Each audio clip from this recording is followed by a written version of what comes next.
Ed Kohler with Technology Evangelist with Becca Vargo-Daggett at Senator Dayton's press conference today. And Becca, why are we here?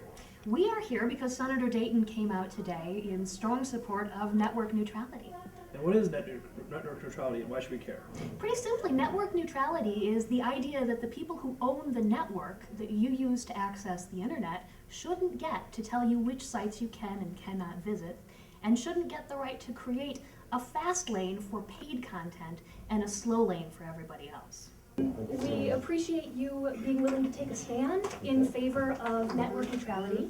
Not only are you a supporter, but you've recognized that this is so important that you were willing to come back to Minnesota to meet with us, and we think that that sends a terrific message about your support for this issue. It's something that's incredibly important to a wide variety of your constituents. I teach at the University of St. Thomas, priest of the diocese, and we try to get our students to look broadly at all the possible attitudes and ideas. And in order to do that, they need to have things that will come up on their computer without taking forever. A concerned citizen. I am a graphic designer, and I use the internet daily, constantly. I think the internet is just a fabulous thing. It promotes democracy and just level exchange of information and ideas. And I think it would be a tremendous tragedy if during my lifetime I saw it both come into being and then disintegrate. So, sure, a couple of perspectives. And I'm not by any means an expert on this. I'm a commonplace user myself, but I was in China just 2 weeks ago with the Senate delegation, and first of all, the State Department before we left urged us not to bring our computers or our Blackberries while we were there. Sent our own inspector, who I guess must have enough seniority to have ignored the advice or whatever.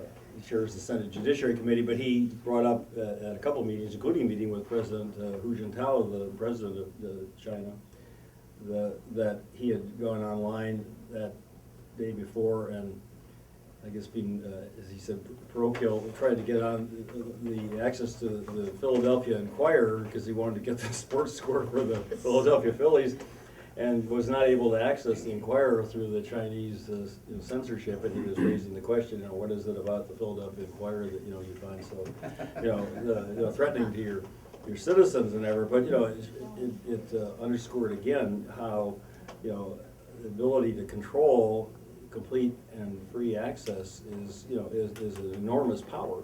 I'm not affiliated with any group, but I'm here because I think this is an important issue. I'm a housewife and mother of 2 daughters, and I did work as a programmer analyst in the 1970s on the large mainframes, so I picked up pretty easily once the desktop became available, and I thank you for your support, and I think the launch of Google and its success is a great example of the importance of net neutrality. Well, there's also an economic power, and there's also, as some of you said very well, a way in which a capitalist system can create an economic control that has, whether intended or not, the same kind of effect as a government control or government censorship, and so I see both of those as parallel threats to what is, as you said very well, should be free as air. That's a good way to put it, and as common to everybody is their desire to access whatever, however, whenever they want. So, retired from the University of Minnesota, met a colleague from the university who's also retired when we came here today. My concerns are for the availability of information without being told which ones I should go to. I really believe that it's incredibly important for us as citizens of this country to be able to individually research what we want, make our own mistakes, but find our own font of information. This issue really struck me, and because every organization just about that is very thoughtful supports this kind of thing, that's what really brought me here today. I don't usually stray too far from home. I've seen the benefits of having the net free, both from a standpoint of my knowledge, I can take a seminar from somebody that's putting it out in Washington DC or hell, Hong Kong. And I can also get the word out to my clients. Having information freely available to everyone is extraordinarily important, and if there is any discrimination in how that information is dispersed, then we're all less free.